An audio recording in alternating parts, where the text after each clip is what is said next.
What do you honestly think you'll achieve with it? The lockdown is a necessary precaution to control the situation. We have enough to handle as it is. But what are you doing to let people pass through? Most people just want to leave the city to meet with their family. We will reevaluate the relocation plan at some point, but for now, the lockdown holds.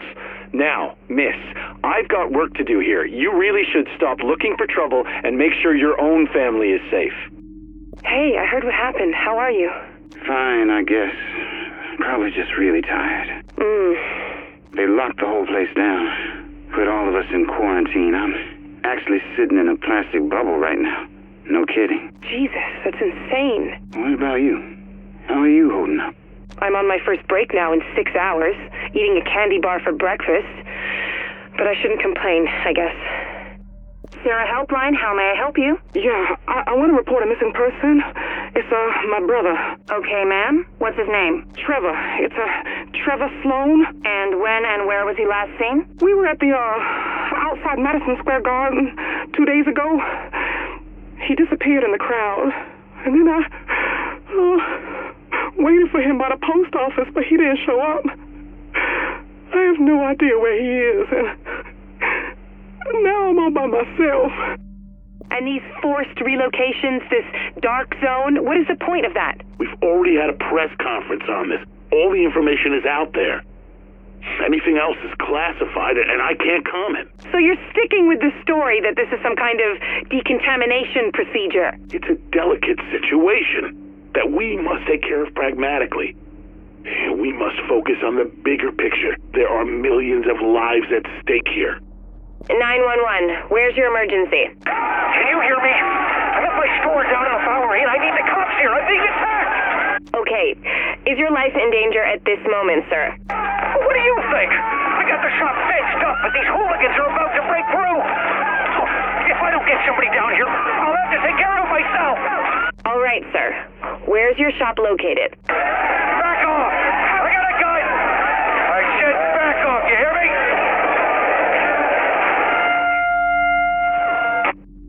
Sarah Helpline, how may I help you? Oh, thank God. I tried to reach the hospital, but I think I need some help.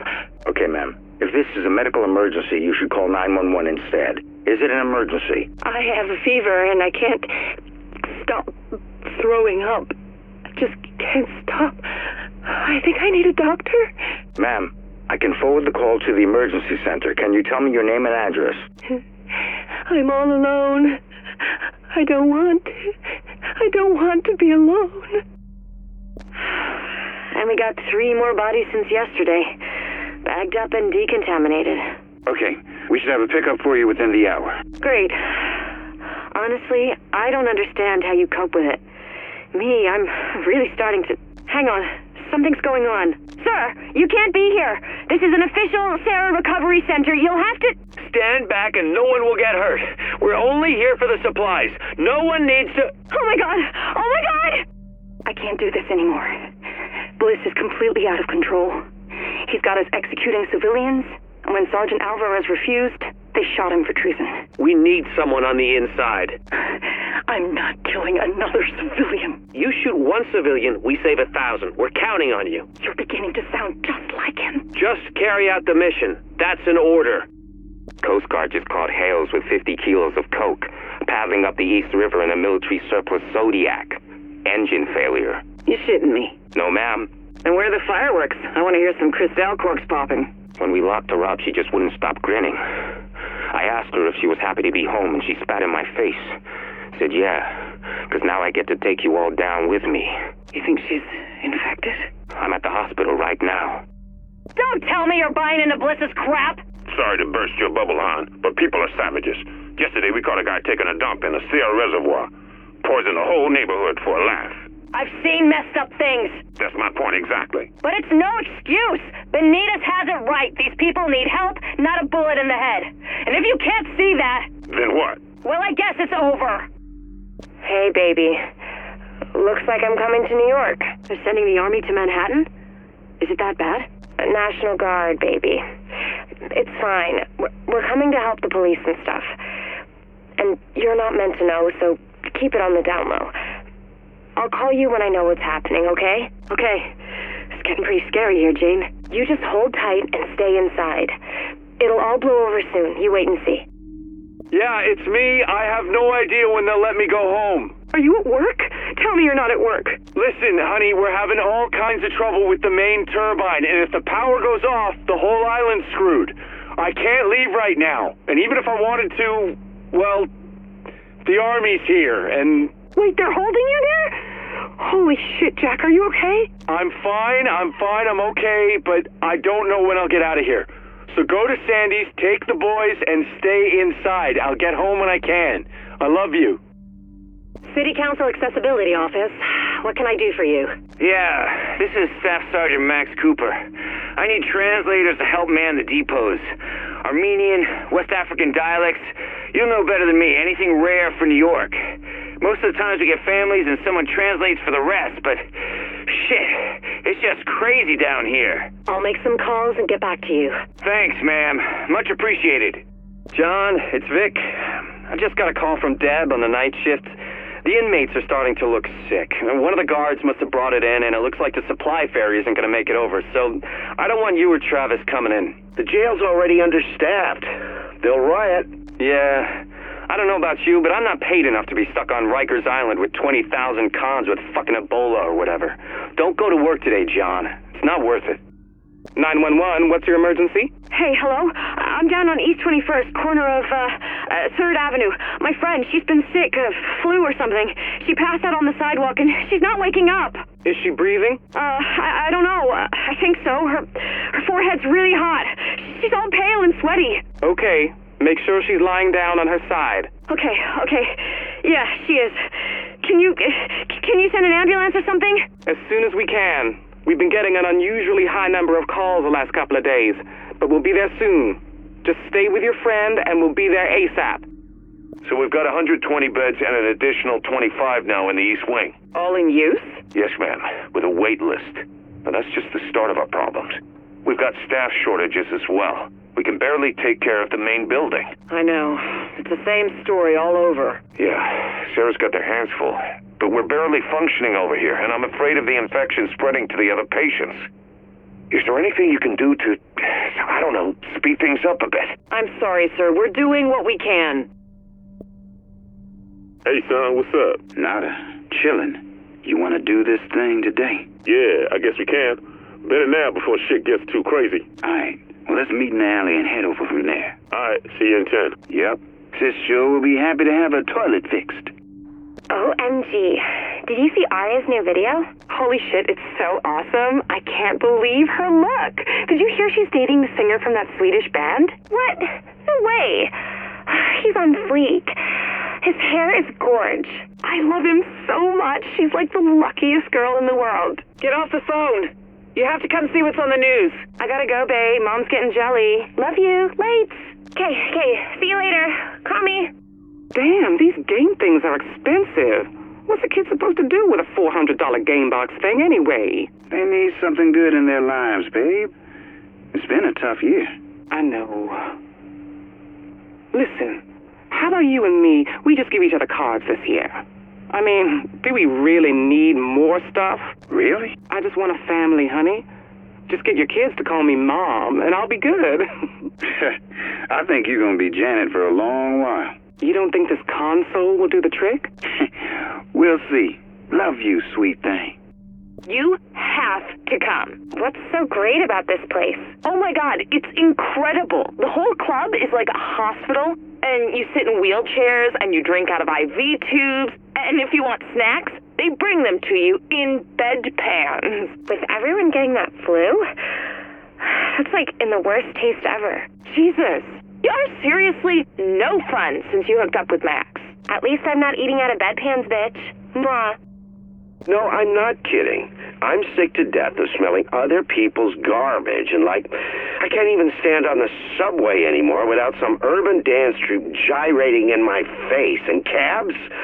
God, I might as well be driving a car myself. Oh, please. You know you love it here. Honey, you are here, and I love you. That's different. No, I'm not. Yeah, he sneezed into my mouth. What? And you know what's weird? It wasn't even my worst date this week. Okay, now you have to come to Brew Place on Saturday. It's in Brooklyn. You learn to make your own craft beer. We're all going. Craft beer in Brooklyn, hipsters? Is this 2012? Navid is into you, big time. I'm putting you on the list. I bought the farm. Say what? Okay, I bought a farm. 40 acres out in Virginia. You're kidding. Right up in the Blue Ridge. It's mostly cleared, with a little bit of woods out back, and there's a farmhouse. I'm gonna raise chickens. You're a city boy. You won't last a week out there. I may not last a week here. Goddamn bug has sent 4 people in my building to the hospital. One of them died. I'm getting out while I can, and you should too. Third Precinct, Detective Mercer speaking. I hear you're looking for me, Detective. Start the trace. Why are you calling me? Because I like to watch you run in circles. We're gonna catch you, pal. You'd better believe it. Run as fast as you can. You can't catch me. You trace that? Yeah. Phone's registered to some 15-year-old kid in Hackensack. Just another wannabe trying to get famous on someone else's kills. It gets old, man. Out of ham? How can they be out of ham for Christmas? No ham, no turkey, no meat. At least unspoiled. The woman said they'd have a delivery in 2 weeks. We could do a nut roast, I guess. Well, that doesn't sound very Christmassy. Chestnuts roasting on an open fire. Or at least an oven broiler. What's more Christmassy than that? Hey, what about hot dogs? We have some of those. We could cut them up into chunks, wrap them in biscuit dough from a tube, and call them pigs in a blanket. Hot dog chunks for Christmas dinner? Just like Santa intended. Come on, we can sell this. You know the kids will love it. Okay. Hot dog chunks it is. I'm dreaming of a chunky Christmas. All right, what do you have for me? Car crash on Madison. Huge pileup.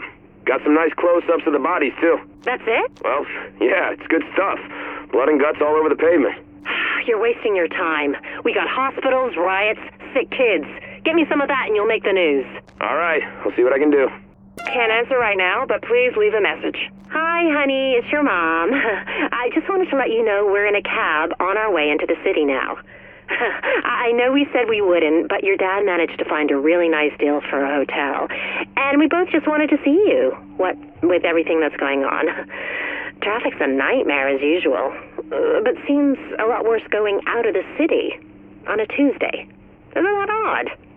Anyway, call us back as soon as you get this. We'll see you soon. Bye.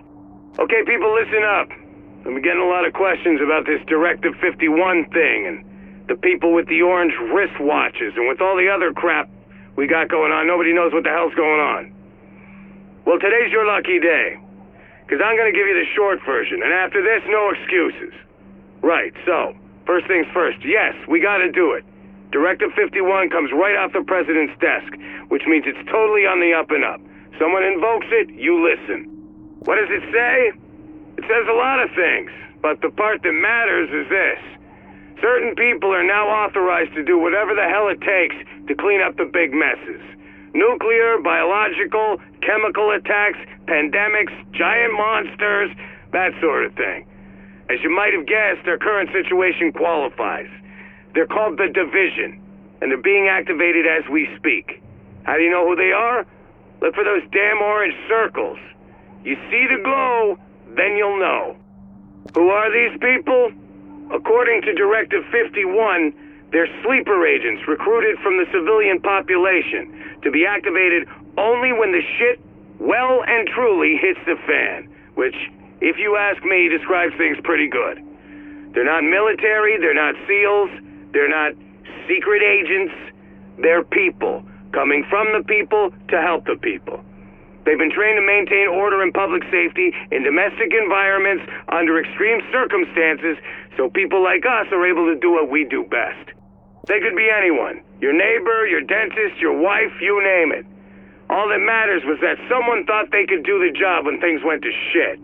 And when they got the call, they dropped whatever they were doing and they hit the streets, because that's the kind of people they are. And yeah, I'm about as happy about this as you are. Somebody in D.C., called the Strategic Homeland Division, didn't have a lot of faith in people like us. Then again, you look around, maybe planning for something like this was the right idea. Anyway, you meet a division agent, you offer them any and every bit of aid you can, because they're the ones who are supposed to help us get out of this mess. Look, I know we've been busting our butts. All of us. Firemen, cops, animal control, you name it. The whole joint task force has been doing a hell of a job. But sometimes, you gotta call the cavalry. Crisis gets too big. There's just not enough of us to go around. The city needs more than we can give. So, you want the formal language? Here it is. Effective immediately, we will be liaising with the division. Our ops will be run jointly. We will have some autonomy on strategy and implementation, but division agents will have the ultimate authority if it comes to that. Hopefully it won't. You're in the field, you don't need to wait for some division honcho to tell you to pull the trigger. Now I know the next question you're gonna ask because a ton of you have already asked it, which is what happens to them when this is all over? I know you're worried that maybe we get through this thing and these division types are gonna be running things from then on. The good news is you can relax. According to the directive, once the immediate crisis passes, they're deactivated and they go to hell home. They're not taking over New York, they're not replacing us. They're here to do a job and get the fuck out. Because they got lives and families they want to get back to. But right now, worrying about what happens when we beat this thing is pissing into the wind. We gotta beat it first. But right now, worrying about what happens when we beat this thing is pissing into the wind. We gotta beat it first. And we're gonna need these division types' help to do it. So, the first wave of agents has been activated, and I know some of you have seen them in the field. How many are coming? I got no idea. How many waves? Same thing. As many as they got, I hope. But it's not up to me. You are encouraged to talk to them, get to know them, and most of all, find a way to work with them. Build a relationship. They may be feds, but they're also New Yorkers. We're all in this together. Where does this Directive 51 thing leave us? Doing our damn jobs. You're still gonna be on the streets. You're gonna be helping people. You're gonna be doing the same thing you've been doing. In the ops centers, people like me will be playing advisory roles. We're gonna fall under division authority, but if that's what it takes... Look, we've been through this before. 9/11, Sandy. Fed stepped in because we needed them. Things get bad enough, that's what happens. We don't have to love it, but we do have to do it. Some of you might be old enough to remember the old Dark Winter exercise when the feds tried to simulate what something like this would look like. Turns out they predicted this shit show pretty accurately. That's what got Directive 51 written in the first place. Now we get to live with it. Hey, did you hear something about them closing the bridges tonight? First I heard about it. Who says? Frank said he heard it on the radio. Says the National Guard is doing a lockdown. What is this shit? Everyone getting all riled up over the goddamn flu? Yeah, it's messed up. I got bills to pay, man. And I can't pay no bills if I can't get out of the city. Mom, Jake says he's going to eat Raymond. He says there's no food in the stores. That's crazy talk. And that they eat guinea pigs in Mexico all the time. Honey, calm down. No one's eating Raymond. Now put Jake on the phone. Hello? Jake, be nice to your sister. I said she could have half. I mean it. Fine. But don't blame me if she starves. Detective Walensky speaking. Baby, someone's broken into the apartment. Don't go inside. Too late. But there's no one here. It's not safe. Nothing seems to be missing. Wait. Did you leave a $1 bill in the fridge? No. There's writing on it. For your piggy bank. Signed, your friend Reed. Don't touch it. Who's Reed? John, where are you? We're right at the gate. The National Guard haven't let anyone through in like half an hour. People are fighting with the guards. Shit! Someone just threw a brick. This is getting ugly. Where are you? We're about a mile behind you. Nothing's moving. People are leaving their cars and walking. Hey, what's happening? John! They shot someone. Linda, get down. John! John! Hello? Anthony, have you heard the sirens? A man on the TV was at the hospital, and he said they've run out of room in the wards and are treating people in the corridors. At St. Jude's, even. I saw. Ma, listen, I need you to pack a bag, like when you stay over. Just enough for a few days. Can you do that for me, Ma? I'm not going anywhere in weather like this. Ma, listen, this with the hospitals and the looting, it's like Hurricane Sandy again. So Sharon and I are heading upstate, and we're going to swing by and pick you up on the way, okay? So start packing, and Sharon will help when we get there. Hey, I love you, Ma. I love you too, Anthony. 911, what is your emergency? I'm the nurse at Beach St. Elementary School. I need an ambulance. We have 2 very sick children in the infirmary. They're running high fevers, vomiting, extremely photosensitive, and I can see spots developing on their legs and chest. Please hold. Hey, man. I've been thinking, how many Empire State Building guards you think went to work today? Shit is biblical out there, bro. And you're thinking about urbexing a major New York landmark? Exactly. Shit's biblical. You want to die in a tent covered in pus, or at 1,400 feet taking a selfie? Neither? Fuck it. Let's do it. There's my boy. Bobby, I got through. Got someone at the press office. What'd they say? They said they don't know, but the home games are canceled indefinitely and the airports are shut, so no one's traveling. I mean, the whole league's closed down. They can't just not play. I know. The whole world's gone nuts. Tom, what are we looking at? Since the smallpox announcement, NASDAQ's down 300 and dropping like a rock. Smart money's expecting the NYSE to bottom out. Look, either way, we sell short. Jesus. You'd think it's the end of the world. A few people die and everyone with a cough thinks they've got the plague. That's what I'm counting on. Finally, yes, hello. I took out a travel insurance policy with you on November 20th for my stay in New York. Now, I'm sure you've seen the news. All the flights out of New York are canceled and I'm stuck here, but now my hotel is telling me you've stopped paying for my stay. Yes, ma'am. Unfortunately, our travel disruption policy does not cover flight restrictions due to public health concerns. We are not liable for any expenses incurred. Oh, hell no, you are not pulling that shit on me. Get your manager on the line. I'll hold. Hey, where'd you go? We were all set to raid. My mom's gone insane. She had me check for rashes again. I'll be online as soon as I've had lunch. She's insisting we all eat together and pray and shit. Sucks to be you. Since the curfew, I've leveled up my alt to 24. My mom doesn't even let me leave my room. It's awesome. I'll be online soon, I swear. School ain't gonna be closed forever, man. You're missing it. Listen, I know what we talked about, but I'm not sure this is a good idea. Look, you remember the rats? We set traps for days and it worked, right? Poisoned the whole colony, only all them dead rats started rotting. It stank to high hell and we had a zillion bugs. We ended up trucking 2 tons of rancid rat corpses to the incinerator. Yeah, but that was rats? I mean, this is a whole different thing. No, it ain't different. It's the same.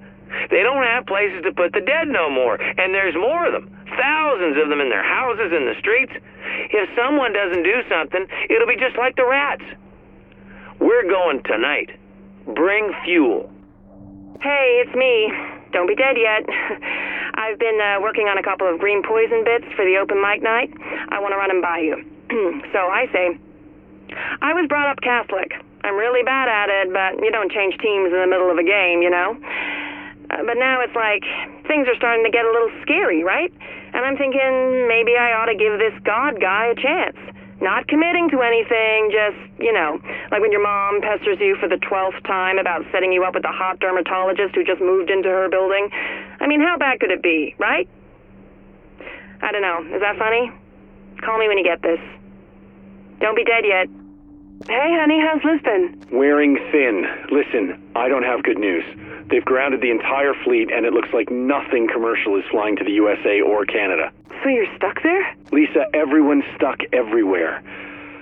I don't know how long it'll be before I see you again. But your parents are coming in for Hanukkah this Friday. Are you going to make it home by then at least? I don't know, sweetheart. I promise I'll try. Hey, sweetie, you're calling early. Hey, okay, listen, something seriously messed up here. I think we have to leave town right now. What are you talking about? Can you pack your bag, the little green one, just whatever basics you need, not too heavy. I'll pick you up in a minute. We need to move fast. Babe, what's going on? Look, we can't wait or we'll be stuck. They're locking the island down in an hour. Okay, I'll pack the bag. Hey, you reached the back yet? Yeah, door's busted. I'm going in. All right. Let me see what's going on up front. You know, we should get some of those walkie-talkies instead. Cell phones are bound to go offline. Hey, I hear some people back here. You sure? Yeah, come on. Grab your gun. Let's do this. Yo, this is Chris. Leave a message. Hey, asshole, where the hell are you? You were supposed to pick me up at the airport 3 hours ago. Thanks for that. I had to fight my way through a freaking mob to get on some shitty bus. What's up with that? You don't do cabs anymore? Anyway, all right, I should be at your place in half an hour. You better be awake by then. All right, later. I don't want to be here anymore. It's boring. I know, Bunny, but I can't have you here in the hospital. And Jane says I can't watch TV either. Says it's only bad news on there. She's right. But don't you have some DVDs you could look at? I packed some for you. No, I've already watched them. All right, Bunny. Well, put one on again, and I'll be back by the time it ends, okay? Hey, man. Think you could come here real quick? I got shit to do. What do you need? Hey, so this guy was in my bedroom going through my stuff, right? Hit him in the back of the head. Now I got him tied up in my bathtub. Shit, for real? I don't know what to do, man. He seen my face. He knows where I live. All right, I'll come over. You catching this? Afraid so. Is this the big one, you think? Might be. Good Lord. I'd hoped we'd never see the day. How are you holding up for supplies? 3 months worth. Checked the water filter last week. Yeah, we should be okay, too. You can never be too careful. Can't take your call, but you know what to do. Hey, Kim. This is Alvaro. I just wanted to call now with, everything that's going on here, and, well, basically I just wanted to let you know that I love you. I always have. Since we were kids, and, well, I hope that you're well, somewhere, and that if things turn out okay, I just hope you're okay, Kim. Bye. Hello, caller. You're on the air? Yes, I'd like to take a moment to let everyone know that what we're experiencing now, this is not the end of the world, or anything like that.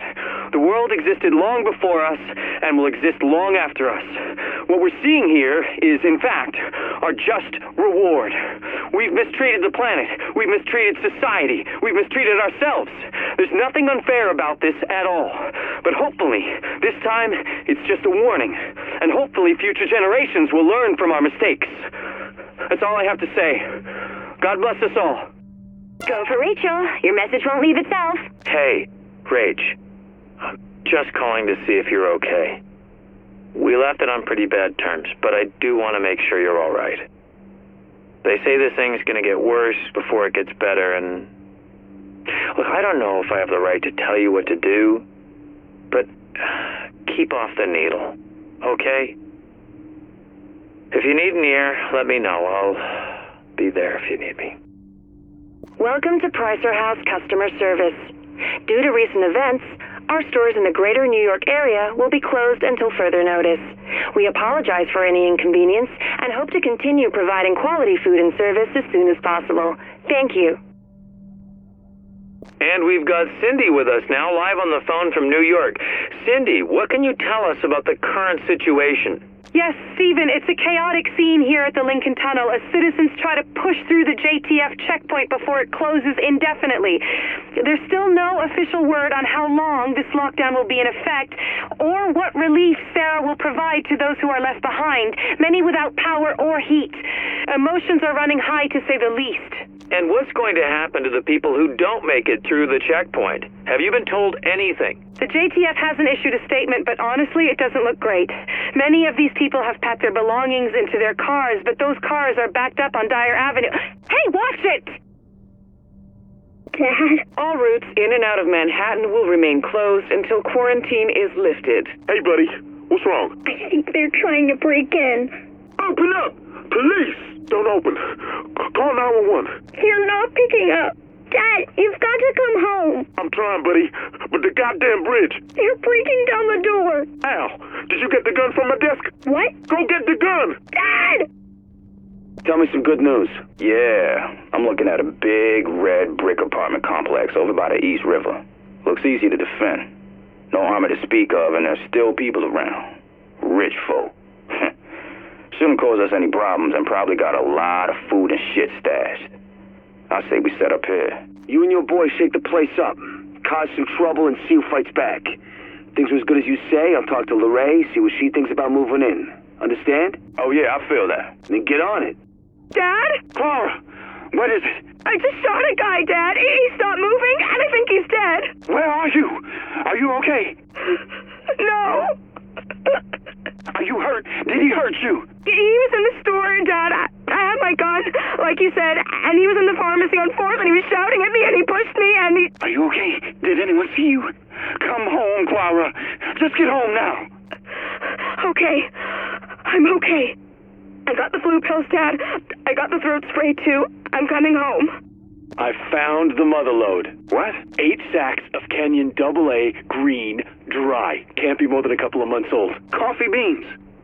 Are you insane? I know, right? I got a gas-fired air roaster, too. Come on, I know you like French roasts. How the fuck did you... No, never mind. I'll be right over. Hey, it worked. We've got 3 pigeons trapped in that box thing on the roof. Great. I'll be back in like 20 minutes. Then I'll talk you through plucking and gutting. I'm not doing that. If you want to meet dinner, you are. Come on, it's the least I can do after you forced me to learn friggin' CSS. You need to get some rubber gloves and your least shitty kitchen knife. Oh, and some scissors for the wings. If I puke, it's on you. Like literally. Dude, they're here right now. Sarah's setting up an A station right on the corner. I told you, man. Didn't I tell you? They're behind the virus. They're behind the National Guard coming in. Soon they'll be trying to vaccinate us. It's all about control, man.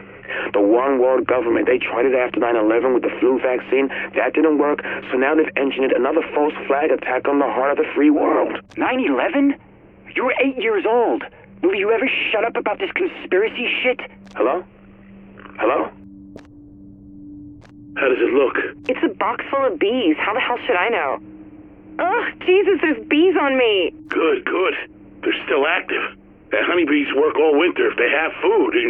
Do they look well? They look like bees. The city is going to hell, Dad. Why am I doing this? I do it myself, but they've shut down the buses. Hey, look, honey, the winter won't last forever and we have to be ready for spring. You look after the hive and soon we'll have honey again. It'll be fun. God has a plan for us. Well, sure, but it's 5 in the morning. It's later than you think, Gary. Don't you see? The signs are all around. What are you... You're saying this is a... God is knocking on your door right now. Are you gonna answer? What? I mean, Luis, is that you out there? Why is your face covered? Are you sick? It's a test, David. Open the door. No, I can't. I mean... Don't you want to know if you've been chosen? You still have it. You haven't pawned it. Yeah, it's right where you left it. Good. Ammunition? Still in the box. Okay. And load it up and put it in your pocket. You want to be able to draw fast. Dad, I'm not going to shoot anyone. I know, honey. But just in case, just please do what I say and get over here. Okay? Hey, bro, it's me. Sorry I couldn't pick up. I was hanging out with that girl I told you about. Vanessa. And yes, when I say hanging out, I mean exactly what you think. That's all you get. A gentleman doesn't kiss and tell. Anyway, thought I'd check in, see how my nephews are doing. Mom keeps leaving voice messages asking me when I'm coming home for the weekend. Can you please explain to her that busy college students have to spend weekends studying? She might actually buy it, coming from you. Gotta run to class. Call me back. Later. Hey, Dano, it's me. I know, but things got a little hectic. My soc essay took longer than expected, and then Vanessa got sick, and, you know, I wanted to bring her chicken soup, stream Gosling movies with her and stuff, be the doting boyfriend. You gotta get into the city and meet her sometime soon, man. But not this week. She's still sick as a dog, and this thing seems to be going around. Wouldn't want you taking a bug home to the boys. Anyway, tell Mom I'm sorry, and I promise to get out to PA for the holidays, okay? You're the best. Later. Hey, Danny, it's me. You probably heard about what's going on. They're still saying flu, but I don't know. I took Vanessa into the ER again last night. It was bad. She had a fever of 103. She was hallucinating and, well, yeah. They kept her in this time. I'm not family, so they won't tell me anything. I don't think they know anything anyway. I'm still fine. Make sure you tell Mom. But it's getting weird. So many people are getting sick. The hospitals can't handle it. setting up clinics in the parks and shit. It's fucked up. I'll try you later. Hey, big brother. It's Joel.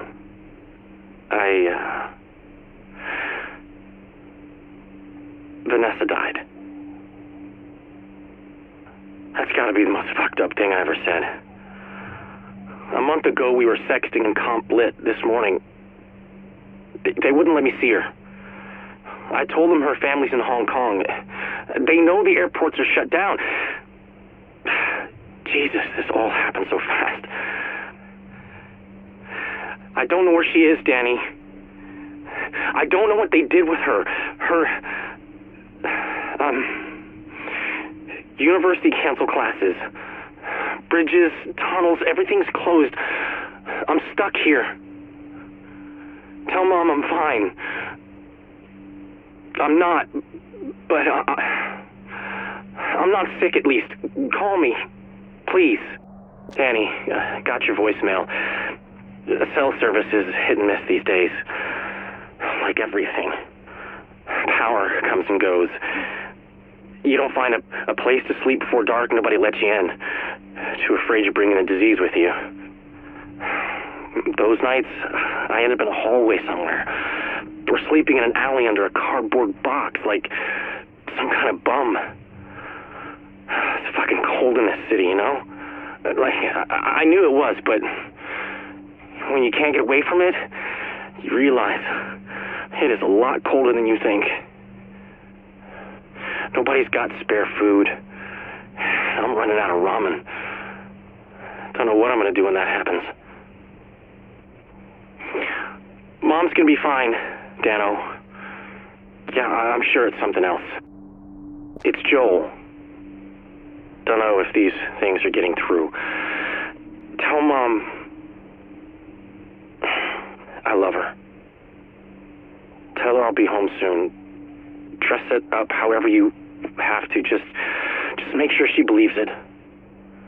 I don't want her lying there thinking. I'm hungry, Dan. Jesus, I'm hungry. I need a fucking pigeon raw if I could catch one. The Sarah people were handing out MREs, but they didn't have enough, and people started getting rough. I didn't, but you know, I can't blame them. Hunger, it gnaws at you, like your brain's eating itself from the inside out.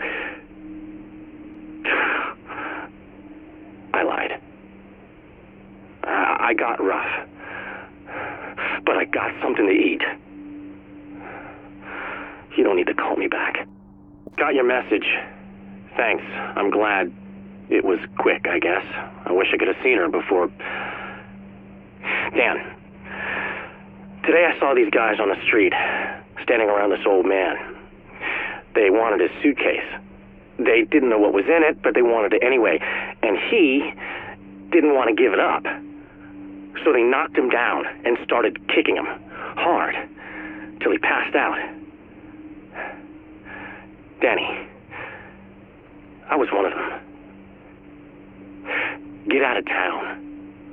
All right, put the boys in the car, go to the lake, and take Dad's shotgun. The three of you can live there for months. Do it, Danny, before it's too late. Dan, you stopped leaving messages. Why'd you stop leaving messages, Dan? I have news. Tons of things to tell you. I'm doing better. Found some folks to hang with. The right crowd. Strength in numbers. We take what we want, who we want, when we want. We eat every single day. Darwin, man. These are my people. We're gonna survive. You're never gonna hear this.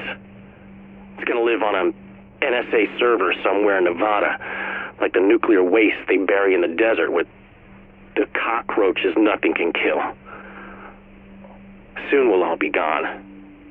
The cockroaches will rule the earth. Good fucking riddance. Are you recording this? No, that's fine. When we're done, you're gonna let me go, right? That was the deal. Anyway, My name is Sharona Diaz, and I was a nurse practitioner at Bellevue, the hospital. Worked there 16 years, so I've seen all kinds of bad stuff, but nothing like this. Okay, I'm sorry, the first cases we got? Early December, the night of the 5th. They started coming in, just a couple at first. The symptoms they presented looked like flu, and that's what we thought it all was. I mean, we knew it was going to be a bad season, and that's what we thought this was. So we gave them fluids and sent them home like you do. I mean, how were we supposed to know? But the thing is, the patients kept on coming. I mean, you work ER, you're always ready for a bad night. But this was every day, and it never stopped. More people coming in, same symptoms. You'd see parents shivering next to their kids, with the kids trying to keep it together, and your heart, it just broke for them. 3-4 days of this, we're pretty sure it's not flu.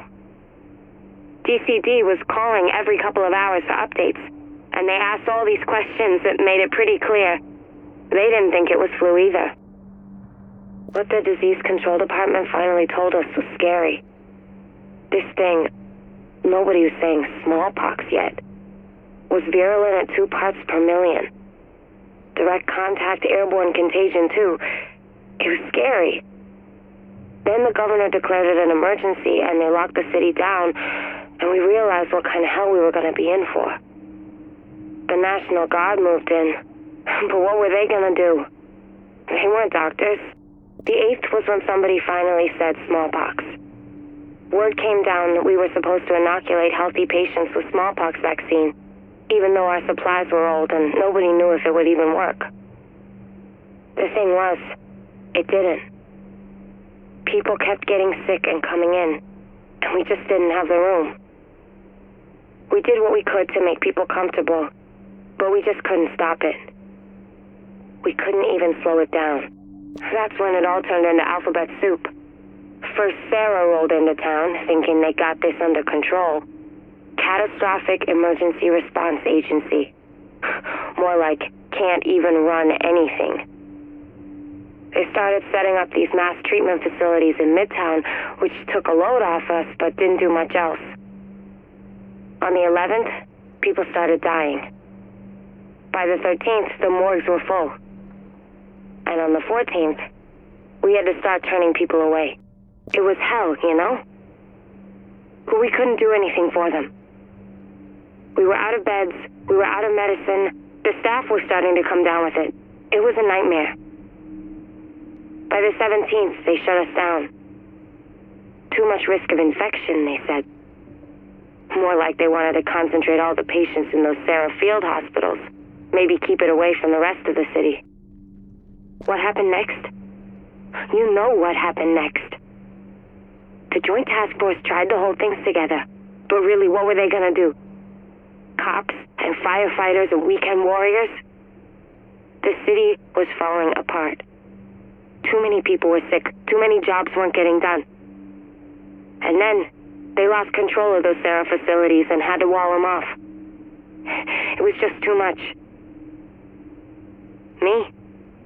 I got out before they shut the doors to the dark zone. And now, all I want is to go home. You're gonna let me go, right? You said you were gonna let me go. Understood. Yes, ma'am. Yeah, I was in the dark zone when we pulled out. Yeah, I'm okay to talk about it. My name? Specialist Robert Armitage, Jr. Army National Guard, New York. 42nd Infantry Division.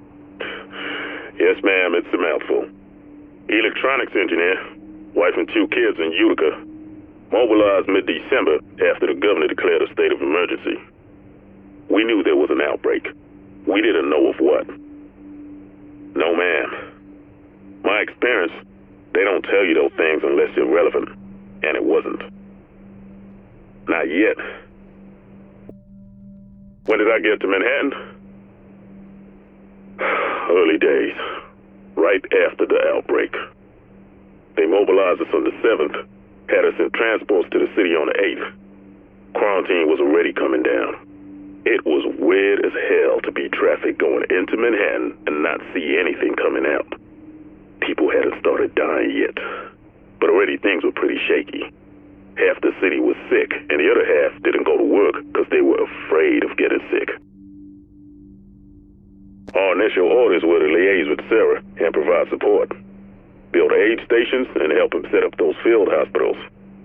City policing we left to the civil authorities, though they could see we were getting stretched pretty thin. But we built structures. We safeguarded supply drops, we handed out blankets and water bottles, and we held the line on to quarantine. Nobody was getting off the island, not if we could help it. Had to shoot a few people who tried. I'm not proud of that. Then people started dying. For real dying. Not just old folks and kids. People were dropping dead in the streets. People dying in their apartments and nobody would find them for days. The hospitals, they were turning people away because they had nothing left. But that was okay, because Sarah had those mass treatment centers and they were going to be it. By that point, the cat was out of the bag on the smallpox thing. But we still had hope, you know? Sarah was going to beat this thing, and then we were all going to go home. Meanwhile, the city was falling to shit around us. The ATF, they were trying, doing their best during all this. Firemen, cops, crossing guards, you name it. All of them trying to keep things running when the water stops flowing and the lights start going out. And all you got is a badge and a promise that things are going to get better. People start getting crazy in the streets, stealing food, taking it from their neighbors. What are you going to do? After a while, they linked us up with them and called us all JTF. But it still wasn't enough. Early days, there was talk of hooking up with that PMC someone paid to guard their offices on Wall Street. Last Man Battalion, they were called. Complete bunch of shitheads. If they played ball, maybe things wouldn't have gotten so bad. But their CO, this Bliss asshole, he decides they're not working with nobody. So suddenly we got a war going with those guys while the disease is out of control. Not enough we got a superbug trying to kill us. Goddamn Merc's gotta try it too. But that's all besides the point. Because the real problem was those treatment centers. They failed. Everybody died. The patients, the doctors, the nurses. The poor sons of bitches dumping bodies into the mass graves they had to dig in Central Park. Everyone. People dying on the inside, people shooting at us on the outside. When they finally told us to pull out, it was a blessing. Except now, all that's behind barbed wire. Yeah. That's where your dark zone came from. And the things I've seen, I don't care how much you're offering. I'm never going back in. God damn it! I was there. I was right there. I could have saved those people. I could have saved the whole fucking situation. Here's what I don't get. How do you recruit the best of the best and not allow them to do their fucking job? Son of a bitch. Thing is, we pull out now. We can't ever go back. The whole area just becomes one big dark zone. Totally lawless. Jesus, we're living to win. Stop it. Stop being a pussy. Get a fucking grip. Think, goddammit. Idiots. Motherfucking idiots. How dare they? How dare they? Okay. First of all, I owe myself an apology. Emotional outbursts are unacceptable, certainly unprofessional, no matter how provoked. So, I apologize. I forgive myself. I move forward. Good. Now the question of the moment, this betrayal, this changes things. Things have changed. This is clear. We have been lied to. We were sent to do a job. Things get tough. Suddenly, we're not allowed to do it. Rules are broken. Values discarded. A city abandoned. This is the truth. This is reality. The man behind the curtain. I have to tell the others. Okay, progress report. I've spoken to several other agents about the division's betrayal. This wasn't easy given our cell structure. I only knew the agents in my cell. One was supportive, two were not. Every war has casualties, as I've been reminded. But the one led to others. I'm encouraged. Obviously, not everyone will be persuadable, but a 1 in 3 success rate is more than expected. I also received an unexpected connection to Colonel Charles Bliss of the Last Man Battalion. I'm told his might be a friendly ear. I look forward to bending it. Progress report. Colonel Bliss proved receptive, a man of rare wisdom and insight, not to mention a fine taste in single malts. New challenge. With most of the initial wave of agents either dead or playing dead, the division has apparently activated a second wave. Smaller than the first, it seems. Poor planning. For want of a nail, the war was... I'm sure they're good people. Unfortunately, they can't be allowed to succeed, so we'll have to cut some assignments short. Nobody said saving the world was going to be easy. Progress report. It looks like the Last Man Battalion's the best bet, at least in the short term. I've set up a line of communication with Lieutenant Colonel Charles Bliss, and it's proving mutually beneficial. There's a certain overlap of viewpoints there, and some shared ambition. He's a man who has a vision for this godforsaken rock, one that I can work with. We've already collaborated on one operation in Brooklyn, but taking down a helicopter is just a first step. Let's see how far this can go. I've had an idea, and it's a good one. Let's think about the virus. What do we know? That it's similar to smallpox. Not smallpox, but similar. Which means it's a designated variation. Smallpox is the base on which a designer made alterations. Now, live smallpox exists in only 2 places, DCD and Russia. The base virus had to come from one of them. DCD? I would have heard if their security had been breached. So, Russia. Now let's think about the designer. Are there virologists with connections to both New York and Russia? In fact, there are 2. One's Russian, one's American. A little research tells me both were in New York on Black Friday. Thank you, Shade Tech. Let me rethink things a little. Did some more digging into our 2 virologists, specifically their work. That's where things got interesting. Now, if I'm reading Chernenko's abstracts right, there was no need to steal the smallpox, not when it had already been decoded and digitalized and set up to be tucked into an email like any other attachment. And that digital genome was just sitting there, waiting for someone with the right know-how and the right equipment and the right imagination to make it live. This version of New York is just a start. The possibilities are endless. Is there a limit to what can be done? Let's find out. Lieutenant Colonel Bliss, this is Arthur Tran from Polliner Newen Creative Associates. First, let me say what a pleasure it is to be working for a company like yours and with someone like you, so devoted to keeping our great country safe. I've sent you the storyboards for the proposal for your firm, which we're calling Island Thunder. It starts with a flyover by a wing of attack helicopters, all firing full blast. Behind them, there's a massive explosion, followed by a pan down to where we see one soldier in your company's uniform taking out a dozen enemies with a massive machine gun. Tasteful heavy metal, and a voiceover that emphasizes the sorts of awesome adventures your men have been on a day-to-day basis. Tell me what you think.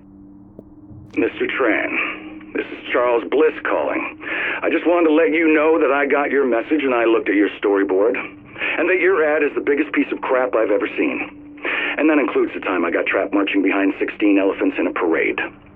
You show no understanding of what my company is, what my people do, or what sort of high-character individuals we're looking to recruit. So, you have 1 week to do better, or I'll fire you and we'll do better. Do I make myself understood?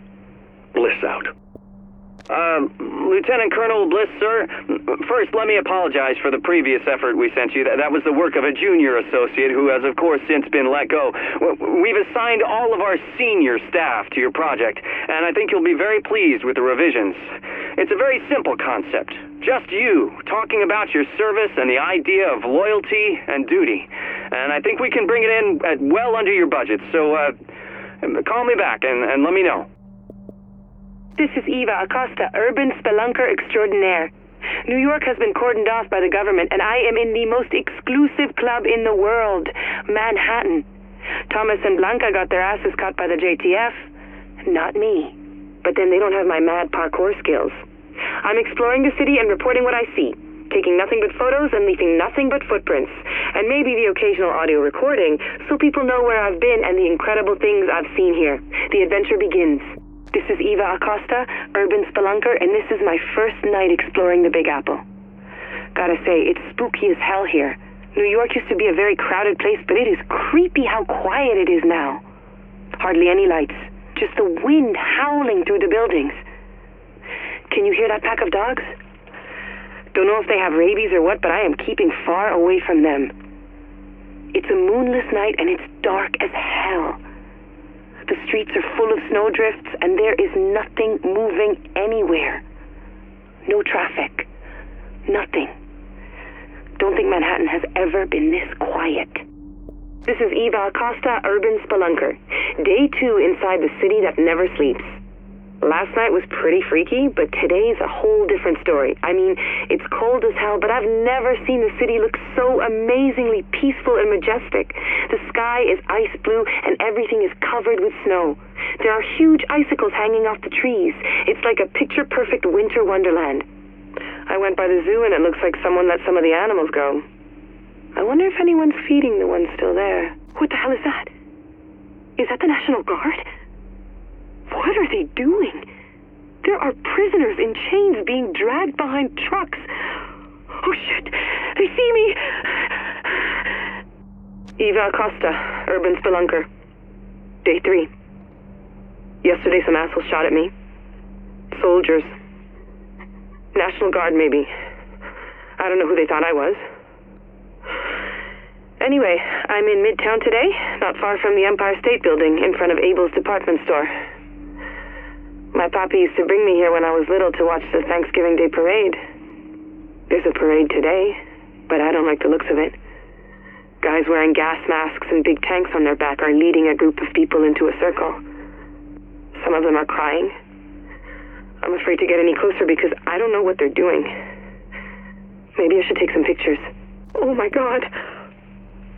They're burning them. Oh my God. This is Eva Acosta, urban spelunker, and I gotta get out of this city. It's like, I don't know, people are going crazy. I'm at Abel's, and there aren't any shoppers, just looters. The windows are all broken, and people are just taking what they want. They're laughing, they're screaming, they're fighting over shit. Where are the cops? Where's anybody in charge? I always thought I was some kind of anarchist. Flipping off the man, fighting the status quo. I camped out in Zuccotti Park for Occupy Wall Street. I protested the G7 summit, but this is just sad. There's a woman on the street and she's bleeding and she's crying and no one is helping her. And I can't either because if those looters see me, I don't know what they'll do to me.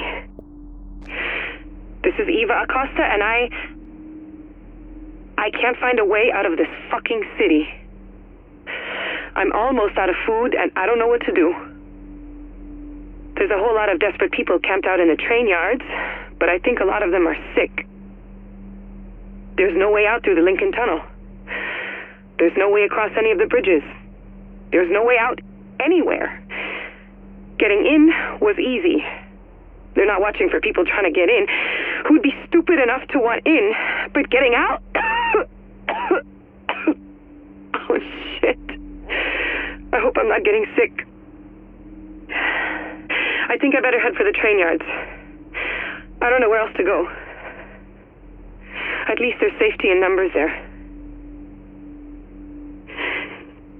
If someone finds this recording, I'm I'm hoping you can get a message to my parents in Teaneck, New Jersey. Isabel and Ramon Acosta. Tell them Eva loves them. Tell them I'm sorry. Now, this city needs a hero. And I will give them that hero. I have always known that it was my destiny to someday be Manhattan's last defender of truth and of justice, and now is my time. It is time for me to don my mask and my cape and to go forth into the streets and to punish the wicked and to defend the innocent. It took the dollar flu, the so-called green poison, to trigger my latent powers. But I became indestructible. I had become the living symbol of this city, and I have sworn to protect it. Rikers, the LMB, the strange men with the flamethrowers, I fought them all in the name of justice. I made myself a costume. I took Kevlar from them, and I stitched together, and I made a mask and a cape. The cape was not very good in a fight, though, so I got rid of that after a while, but I always took the fight to the enemy. I stopped them from attacking the innocent, dropping down on them from rooftops, preventing them from preying on the weak. And the Riker who tried to follow me back to my apartment, I am sure that I lost him before he... Wait, what was that noise? I'll be back in a minute. It's been a long time, my friend.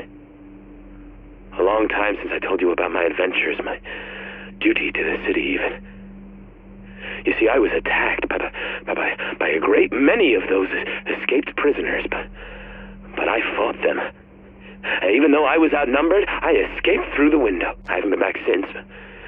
It's too dangerous. All my notes, all my gadgets, all my tools of justice must remain behind. But I will find a new lair. And I will plot my revenge. And when the time comes, I will re-emerge once again and show them the power of justice. I am Vitaly Chernenko, physician and virologist. I live in Novosibirsk in Russia. I will record this journal to document the events in New York City after what they call the dollar flu outbreak. I am fortunate to be in New York now, as I am to speak at Sinai Hospital Medical Conference. I hope to be of some use in this crisis. I have, how does one say it, mixed feelings. One does not wish others to suffer, but for virologists it is also excellent opportunity to learn. The first does not cancel out the second. Oh, I should add, English is not my best language, but more people speak it here than Russian, so I will use it. My talk at the conference has been postponed, as is the conference itself. This is not a surprise. The Russian consulate has called me in. I am to stay here in the consulate building until the crisis has passed. It's very comfortable. More comfortable than my hotel, in fact, but here one feels a little bit like a prisoner. Am I not more useful to help with the study of green poison? This is what they are calling the virus. If I can work with others, it feels like the bad old days. At least I still have my phone and internet. I will try to stay up on how things develop. Perhaps I can be of help from here. This is all very frustrating. I have a colleague in New York, Dr. Amherst Gordon. He was at Vector for 1-year exchange years ago. Productive time. He was very interested in my work, taking a dangerous virus, Ebola, say, and make small changes to the genome to make the virus less deadly but also more fertile. In the end, a harmless version will win out over harmful one. That is the idea. At the time, it was theory. Now, maybe it is possible using computer and modified 3D printer. I want to speak to Dr. Amherst and see what he thinks. I have called him, but he has not yet answered. I am troubled by the news.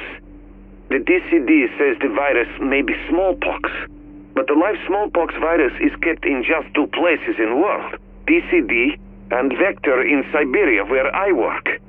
It is very, very hard to access if one does not have the proper security clearance.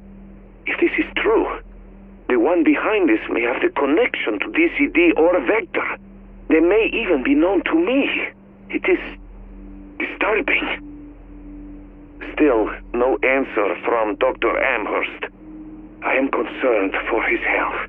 I want to go to his home to make sure he is safe, but I am not permitted to leave consulate. I am too vital to Russian interests. So they tell me. Пожалуйста. Watching and reading the news, I am now convinced that the virus is not smallpox, but rather modified virus based on smallpox. Why? Because the symptoms are similar, but... what is the word? Tweaked. Faster transmission. More lethal. Optimized. This is what I was trying to defend against. Modified virus is weaponized for terrorism. I remember having long talks with Dr. Amherst about it. The consul will not allow me to contact the DCD and share what I know. They say soon we are leaving the United States. That I am so close to being able to help, yet so far makes me angry and terribly sad. I still have heard nothing from Dr. Amherst. I fear the worst. I am so furious. They left me. They left me. For weeks, I did as I was told. I came to consulate. I did not contact DCD. I stayed hidden while an epidemic raged outside. And I might know better than anyone what is really going on. I hid so well, it seems, that they forgot to tell me of the evacuation. They left... This is a wonderful English phrase. In the dead of the night. I have no words. And now I'm here, in the city, under martial law, with no protection. There is only one benefit to this.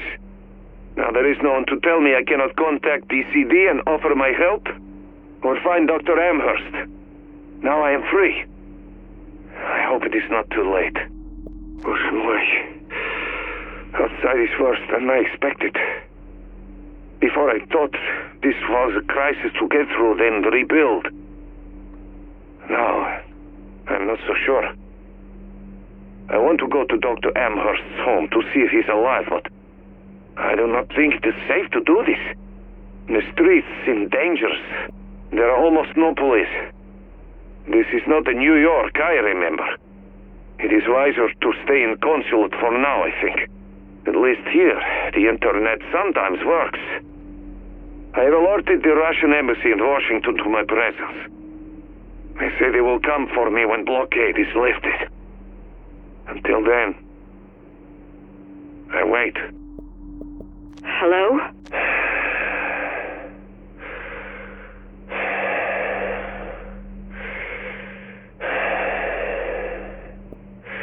Sylvia.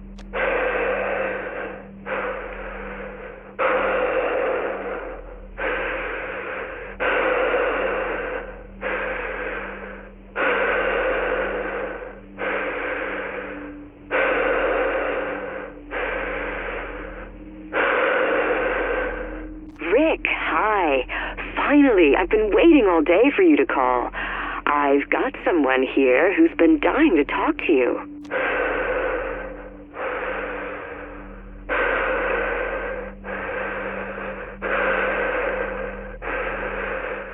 Ricky? Is that you? What the hell is wrong with you, boy? Calling this young lady in the middle of the night? I raised you better than that. Yes, Rick. Hello? Who's there? You like that, huh? Having someone call you at 4 o'clock in the morning? Hey, this is Allie from 89.8, your home for the best music. Am I talking to Naomi? Yes. How old are you, Naomi? I'm 9. Well, Naomi, you are a very lucky little girl because if you can answer one question, you're going to be a finalist for a chance to see the Nutcracker at the Lincoln Center. Yay! Now listen carefully. Can you tell me who wrote this song? It's Peter Ilyich Tchaikovsky. My grandma taught me that. You've got a very smart grandma, and you're a very smart girl because you're now entered to win those tickets. Keep listening and you'll find out if you won real soon. Okay, bye. Hello, this is Naomi. Hi again, Naomi. This is Allie from 89.8 again, and I have some good news for you. What? Princess, you are going to see the Nutcracker at the Lincoln Center. Grandma, we won! We won! So, who are you going to take with you? My grandma. Well, you tell Grandma to make sure you have a great time, okay? Okay. Now, put your grandma on the line so we can get her those tickets for you. Okay, Grandma! 911, what's your emergency? Nah, just kidding. It's me, Jen. I can't answer right now, but leave a message and I'll call you back. Peace. Hi, Jen. It's me, your husband, remember? I've been thinking a lot lately with everything that's happened, and it just occurred to me how much I miss you. I close my eyes and I can still see you walking down the aisle in that tight white dress. My God, what a body. You used to drive me crazy. Can't believe how young we were. And stupid. 911, what's your emergency? Nah, just kidding. It's me, Jen. I can't answer right now, but leave a message and I'll call you back. Peace. Hi, it's me again. There's something I wanted you to hear. Listen. It's birds, Jen. After 9 years behind bars, I can't tell you how refreshing that is. Ah, I've got to go now. I got some last-minute Christmas shopping to do. But don't worry, you'll see a lot more of me soon. Remember how I used to say even prison couldn't keep us apart? Oh, and I ran into your boyfriend. He says hi. Peace. What's he doing now? He's going into a jewelry store. Oh my God. You know what this means? It doesn't mean anything. No grown man goes into a jewelry store at 11 a.m. on a Wednesday. He's not the affair type, Alex. Then why the hell are you following him? Hey, Jay. Guess who got seats to the game tonight? You got tickets? Yeah, Lamar couldn't go, so I was like, who do I know who's a giant hoops fan? I'm actually not feeling that well. Well, you sure? Look out your window. What the... is that you in the limo? So how about it? You feeling better yet? Mom, it's Renee. And I hope you get this message. I'm okay. But I can't get out of Manhattan, and everyone's getting sick. I had to have a couple of drinks to get up the nerve to call you. There's something I wanted to tell you in person, but now I don't know if... I'm gay, Mom. I've always been gay. This is why I came to New York. And Julie isn't my roommate, Mom. Well, she is, but... yeah. I hope you're okay, Mom. And I hope you're okay about this. And that you don't hate me. And that you're okay.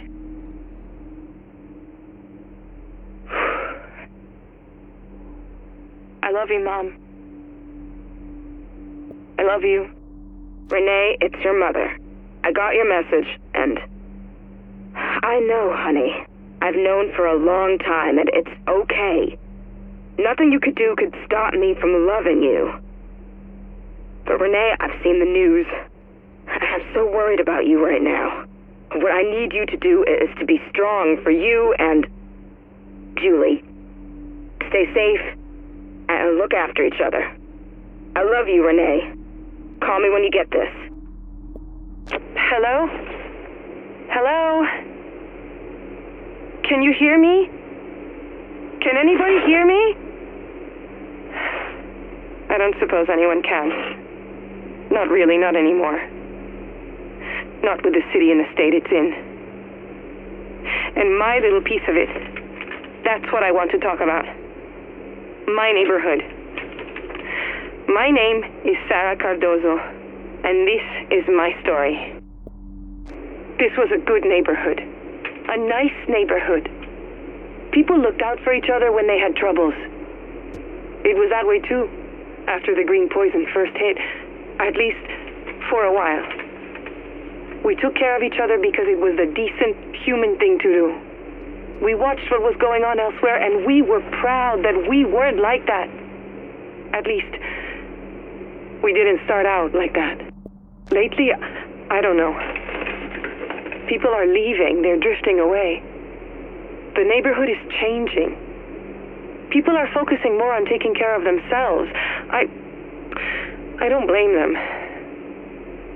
There's this feeling in the air, this idea that things can't stay like this forever, and that they're going to get worse before they get better. So I think things are going to get worse real soon now. There we are. I knew something bad was coming. There was a man walking down the street in a hazmat suit with, and I cannot believe this, a flamethrower. Every time he saw a body, he turned to it, and it was horrible. He did that to every dead body, and then, when he saw a girl out looking for food, Elizabeth, the Hirsch girl, he tried to burn her too. Thankfully she got away, but my God, what kind of sicko do you have to be to want to torch a child? Well, the man with the flamethrower isn't alone. They call him and his kind cleaners. How do I know? Because soldiers came marching down my block and announced that my neighborhood, was under the protection of the Last Man Battalion, and that if we knew what was good for us, we'd behave. Someone asked a few questions, and that's how we found out about the cleaners, and about those nasty Rikers, too. The island's more dangerous than I thought. Okay, there is no explanation for this. None whatsoever. I heard one of those awful cleaners coming down the street and hid in here so he wouldn't see me and decide to set me on fire. 2 of those men in the LMB uniforms went out to meet him. They had guns. Guns! And you think they'd tell him to stop, wouldn't you? I mean, the way he's going, he could burn the entire borough down. But what do?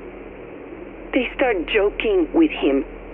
One even lights a cigarette, filthy habit, on the flamethrower, and then the 3 of them march off together like they're the best of friends. I don't understand it. I just don't. But I'm going to follow them and try to find out what's going on. Okay, I'm following. They're marching back towards that car wash, the one with the fancy new neon sign.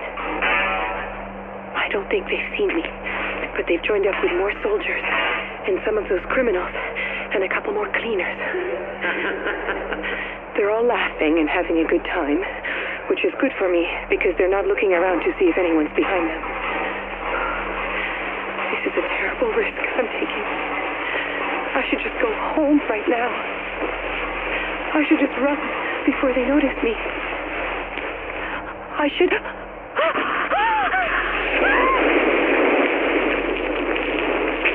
My name is Sergeant Russell Colfax, and what you are about to hear is the whole unvarnished truth. Why? Because I'm sick of all the goddamn bullshit pussyfooting around that's been going on here, and someone needs to talk plain sense, especially since the top brass seems to have lost their goddamn minds. Listen, I've been with the company for 6 years. Did multiple tours in the sandbox for Uncle Sam before that. Been deployed on 3 continents. Served as a peacekeeper, as a trainer, and as part of a private security detail for the president of some country you probably ain't never heard of. So, I've made my bones. I've been with this outfit through all sorts of shit. But I have never seen anything like what we are doing now. And that ain't a good thing. When we first came to the island, the mission was simple. Protect certain buildings and their contents from looters, thieves, and vandals. It was a good clean-up. When those punks came over from Rikers Island, we stopped them in their tracks. I guess they thought it was going to be easy to roll right over us. But we held the line. Taught them a lesson about fighting with discipline, too. And there's the cleaners, Oh my, the cleaners. Crazy, each and every one of them. Gonna burn down the whole city to save it. Dressing up like monster men with bright shiny bombs strapped to their backs. Yeah, that's a great move, isn't it? We used to pick them off just by shooting the napalm tanks they were wearing and waiting for the explosion. And so obsessive. Try talking to one, and all you get is, burn out the infection. Yeah, nice talking to you too, man. Don't get burned playing with matches. So imagine us, the LMB, last bastion of combat discipline on this island. Professional soldiers, from top to bottom. Now, imagine us teaming up with the Rikers and the Cleaners. Because that's exactly what we're doing. We're going to be patrolling together, doing joint ops, everything. And I have got to tell you, I don't like it one little bit. Now, the brass says there's a good reason for us to be working with the others out here. They say they've called a truce, maybe even made an alliance, because all of us have gotten screwed, one way or another, by that piece of shit, Aaron Keener. And they say Keener's been spotted on the West Side piers. And that's why all of us are moving in, to hunt that little bastard down. But man, I just don't get it. We beat those other guys. One group's crazier than a shithouse rat, and the others a mob with no discipline. What the hell do they have to offer us? You ask me, it's going to be more work keeping them in line than we'll get out of them.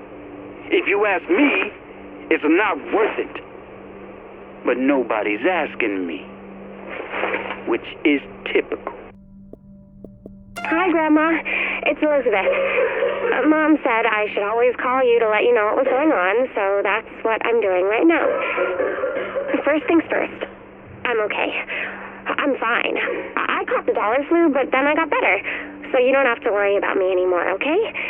It wasn't any fun, but I'm super better now. Now, the bad news. Mom's sick. But if I'm immune, she's immune, right? That's how this works, isn't it? I love you, and I'll talk to you soon.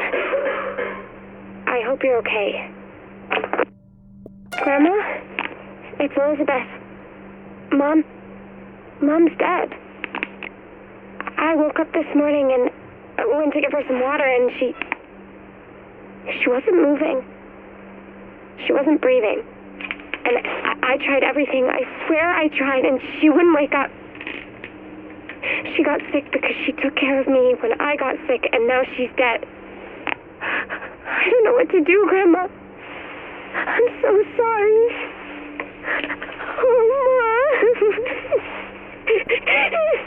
Hi, Grandma.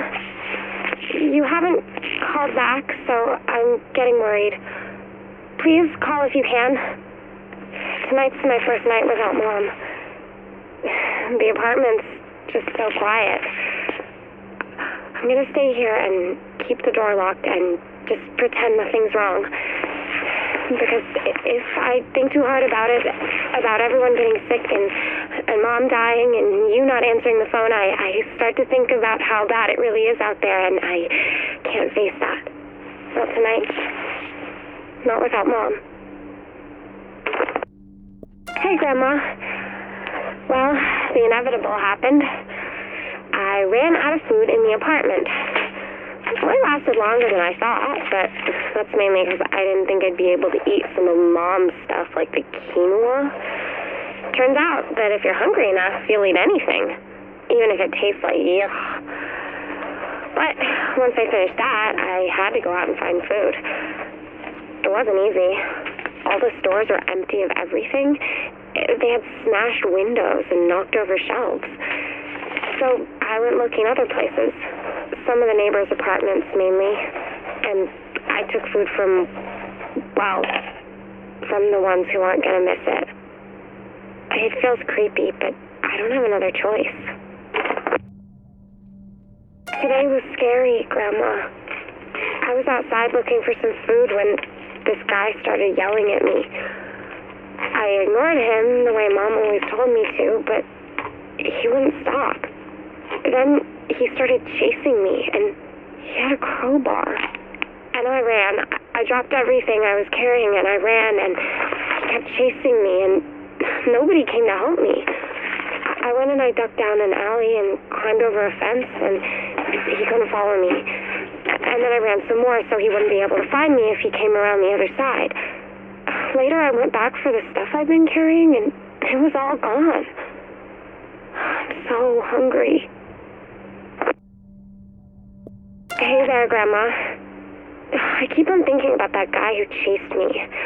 How someone came along and stole all the stuff I was carrying.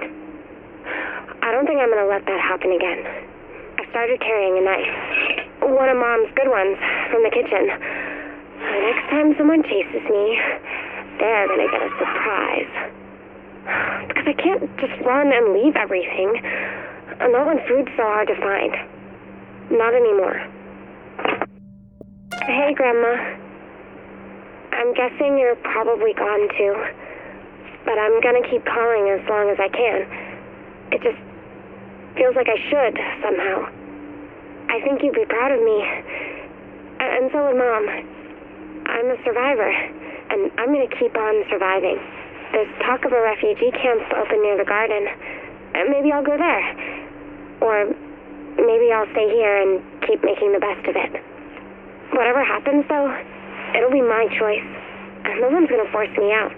No one's going to take what's mine. No one. Goodbye, Grandma. I love you.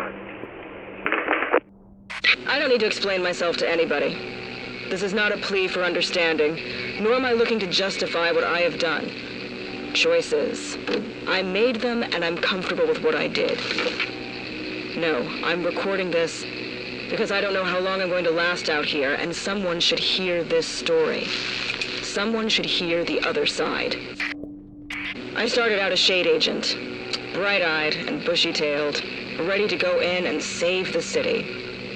But you know something? This city doesn't want to be saved. At least not unless it's on its own terms. And what we were trying to do was too little, too late. There were too many dead, too few of us, and someone was picking off agents like it was going out of style. Whatever we were doing, it wasn't working. I got out, loaded up on gear, and then went on the run, in the dark zone. Someone came looking for me, another agent.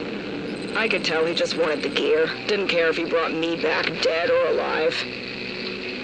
When he got close enough, I dropped him. And you know what I felt? Absolutely nothing. I hadn't killed one of the good guys. I hadn't killed anyone who was part of anything I was. And that gave me an idea. The dark zone is full of abandoned equipment if you know where to look. I know where to look. I took all the abandoned shade commo gear I could get my hands on and set up shop in my hidey hole. No, I'm not going to tell you where it is. Besides, if you're hearing this, you've likely found it anyway. So I took that gear and set up my own network, tapping into shade frequencies and targeting users ID'd as rogues. Why? Because I didn't like being hunted. And I thought a little intel could go a long way for someone on their own out there. I don't trust anyone. Out here, you can't trust anyone. They call us rogue for a reason. We're all just out here trying to survive. And as soon as you start building something bigger than yourself, someone's going to want to come along and knock it down. So I do what I do, which makes me useful to everyone out here. Hopefully that gives them a reason to keep me around rather than puts a bullseye on my back. Where am I? Doesn't matter. What's next? More of the same. I'm going to keep broadcasting as long as I can, sharing intel that gives everyone out there just a little better chance of making it to tomorrow. I'm not looking for trouble, but if trouble finds me, I'll be ready. Hello? Can you hear me? Hello? Oh. Yes. My name is Ruth Massey. I've lived in New York for 32 years, And I have a question for you. Who is Rick Velassi? I mean, we all know who we think he is. He's the loudmouth who keeps talking on the radio about what he thinks is going on. But is he really that? Or is what he's saying intended as a distraction to keep us away from the real truth? I think that's what's really going on here. That Velassi is a mouthpiece for something or someone, and it's his job to spout opinions that hide the truth. And I'm gonna prove it. I'm gonna take down Rick Velassi. Just you watch me. Did you ever wonder why Velassi's on the air and nobody else seems to be? Why does he have the technology to keep pounding out his drivel when no one else on the entire island of Manhattan, the greatest city on planet Earth, seems to be able to get a basic ham radio set going? And let's face it, he doesn't seem like the handiest guy to have around. I don't think he's the sort to build his own equipment. Do you? I think someone set him up to be the voice of Manhattan during the crisis. Tell me I'm wrong. Go ahead. I dare you. So, I went digging into Rick Velassi. There's no waiting for documents anymore. It's all help yourself, if you can find it. And if the docs you want didn't get turned into kindling to keep someone from freezing to death. But here's the interesting thing. I couldn't find a thing on Velassi. No driver's license, no draft records, no nothing. Now, maybe I was just looking in the wrong place. Or maybe the records were destroyed by accident. But maybe there is no Rick Velassi. He's a ghost. It's something to think about. I'm still trying to dig into Velassi's past, and I am getting nowhere. There's no record of where he lives, and no employment history. It's like the government just made him up out of whole cloth when they needed a voice to go out on the airwaves. For all we know, he's not even in Manhattan. He could be in a condo up in Boston eating cheese munchies in between broadcasts, and they just pipe him in down here. It's getting too big. I am losing sight of the edges of the web. I've seen him. I've seen someone I'm pretty sure is Velassi on the street in Morningside Heights. That must mean he lives somewhere close. I'm surprised he even comes out of his lair at all. He must think he's special somehow. Or that he has protection. Yes, I'll bet that's it. If that is Velassi, it could be a government plant to distract me. But you know what? It doesn't matter. We deserve the truth about Rick Velassi and whoever he's fronting for. I will follow him.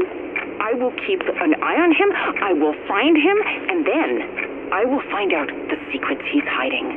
I promise you, we will know the truth. This is going to be my last broadcast.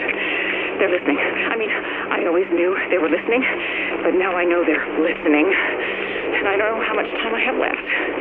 I'm giving up on the Velassi story. It's too dangerous. It's too big. Bigger than you think. What he's tied up in, Manhattan is only the tip of the iceberg. If I keep looking into it, they're going to kill me. Maybe they're already going to kill me. I don't know. Maybe this is too late. But I am telling you, whatever you do, stay away from Rick Velassi. Stay away from... Hello. This is Aaron Keener. Now, don't tell me you've forgotten me. I'm the bad guy, remember?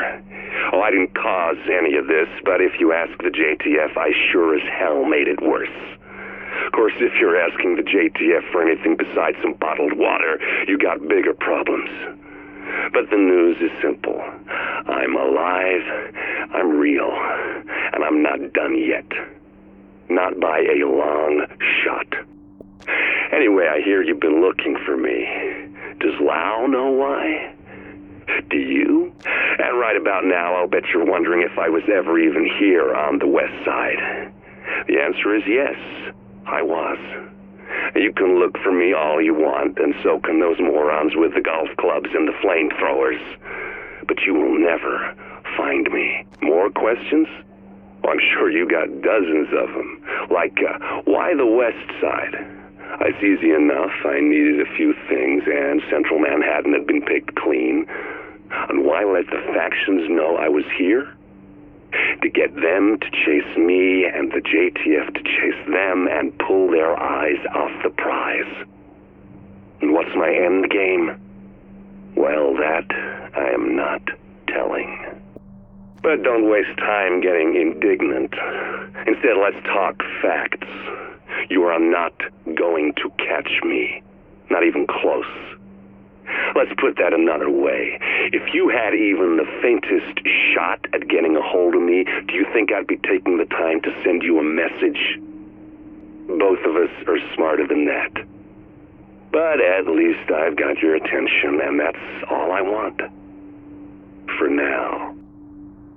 The quarantine as it's set up is good. Good at keeping idiots on the island. Oh, sure, the Coast Guard's watching the water and the JTF's guarding the bridges and the tunnels. But the thing is this. The weakest component in any system is people. All it takes is one guy who'll take a bribe, one optimist who thinks he's smarter than everyone else, one desperate mother or father who'll do anything for their kid, and the whole system breaks down. And that one little slip, that one tiny crack, that's all I needed. And now, I'm gone. There's a whole wide world out there for me to take a big bite out of. Now, maybe you can figure out just how I did it. Maybe you'll decide to do the same one day, when you get tired of fighting an endless fight for people who just aren't worth it. When that time comes, maybe you and I can work together, after all. Just one last thing. If you ever get off this rock, don't come looking for me. When I need to, I'll find you.